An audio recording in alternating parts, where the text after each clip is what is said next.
Salvame fons pietati.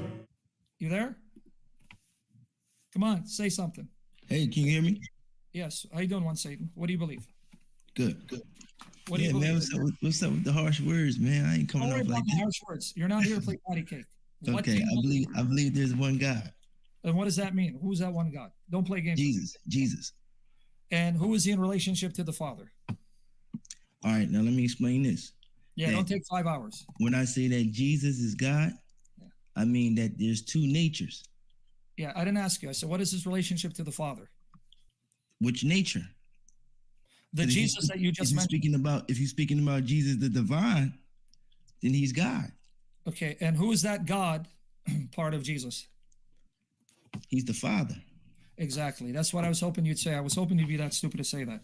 So there are two natures. The human nature is Jesus. The divine nature is the Father. So you're saying the two natures speak to each other? No, the fullness of the Godhead dwells. No, that's not what I asked you. Because you're going to have the nature speaking with each other. So the natures speak to each other? Do the natures speak to each other? The Father speaks to the Son. Okay, but you said the Father is the divine nature. So that means the divine nature speaking to the human nature, right? Yes. So that means natures speak to each other, right? But it's still one person? It's in one person. Yeah, so it's that not one in person, three persons. It's in one person. Stop the tap dance like your father devil, because he plays with words. It's not that in three persons. And his divine nature is the Father, and his human nature, he's Jesus. And that one person has two natures that speak to each other, right? That one person is Jesus, and the Father. Listen to me. That one person in his divine nature is the Father, who then speaks to his human nature, who is Jesus, but he's one person, right? There you go. Okay, that's what I just said for the fifth time. Well, now let me let Jesus bury you and you're Satan. Open up John 8, 17, 18. I'm going to let Jesus bury you and you're Satan. Go to John 8, 17 to 18. Okay. Go ahead, read it for me. John 8, 17 to 18. Okay, it says, it is... Out loud so we can hear you, so you can see how Jesus buries you, Satan. It is also written in your law that the testimony of two men is true. I am one that bear witness of myself, and the Father that sent me bear witness of me. How many men, how many persons does it take to confirm a testimony? 2 or 3 witnesses. But what did Jesus say? Is it not written in your law? The testimony of 2 men, right? Right. And so Jesus said, I am one who bears witness, and the Father who sent me is another. But we just recorded you, so you don't do the tap dance, because I'm going to go for the juggler if you lie to me. We just heard you say it's one person. Jesus says, no, it's 2 persons, 2 men. All right, then hold on. Explain this. I'm holding on. No. Explain what you said. The 2 men could be prophets.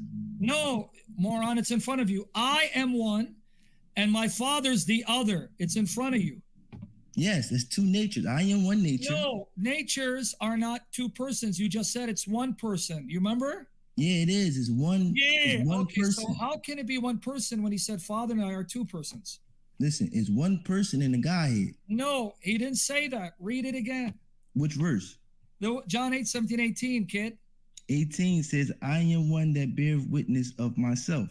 And then who's the other? And the Father that sent me bears witness of me. And in 17, that means they're 2 men. No. You can't. Read 17 before I send you to your vomit. Bro. Slow down. Slow down. Shut up and read 17. Slow down. 17 Shut up before I muzzle you and have your mother slow you down. Read 17 says, it is also written in your law that the testimony of 2 men is true. How many? 2 natures or 2 men? 2 men is true. That's okay, written in the law. Hold up. Don't laugh. See, now you're acting like the devil. You're acting like the devil. Shut up and count. Read. You're acting like the devil. Slow down. Shut up, you son of the devil. That's read. what the law says. 17 says, in your law it is written.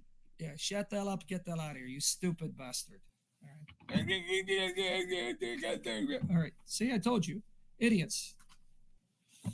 I just did it for you guys. You don't waste time to these clowns. All right. Now, everyone with me so far, right? Come down. Now, let me send your mother to spank you like she should have done when you were a kid. All right. So now, everyone else ready? Dodgers lied to David Wood and his audience. May the Lord convict David Wood to abandon that tool of the devil. The Jews did not have the shorter canon. They had Psalm 151, which is in the Septuagint. They had Hebrew Aramaic versions of Tobit, Sirach, and Letter of Jeremiah. They even have the Book of Watchers. Okay?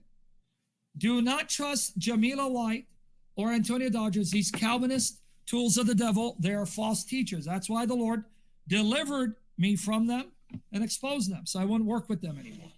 That's why he did it, in his mercy for me. Okay, so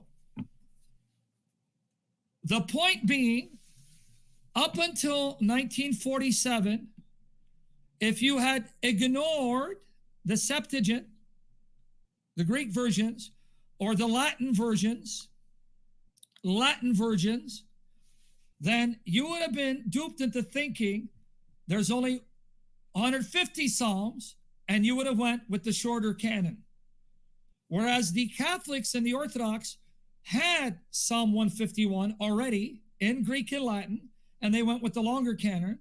And then in 1947, guess who God vindicated? The Lord vindicated not the shorter canon of Martin Luther, but actually the larger canon. And another thing they discovered in the Dead Sea Scrolls. You know what else they discovered in the Dead Sea Scrolls? That there are verses, sentences found in the Greek and Latin and Syriac versions, not found in the Hebrew Masoretic text, that were confirmed by the Dead Sea Scrolls. Did you know that? The Dead Sea Scrolls have readings found in the Greek versions, the Latin versions, and the Syriac versions, but not found in the later Hebrew Masoretic text. Did you know that? And I'm going to give you an example of where the Greek, Latin, and Syriac have a reading not found in the Hebrew Masoretic text, which should lead us to accept that as the original reading, because there are even many Hebrew manuscripts that read Yaledika, but sadly, because we don't have a copy of Psalm 110, we can't know whether that reading was found in their Psalter, because we haven't found Psalm 110 in the collection. Sadly, there's no Psalm 110. But let me repeat, this is all to prepare you for what I'm about to show you. Psalm 110 is a proof Father and Son exist before creation. The Son was there, not as the Father, but he was there before he became man. And David knew by revelation the Messiah would be his divine Lord, the divine Son of God, who would become flesh and one of his sons to rule. This is all in Psalm 110.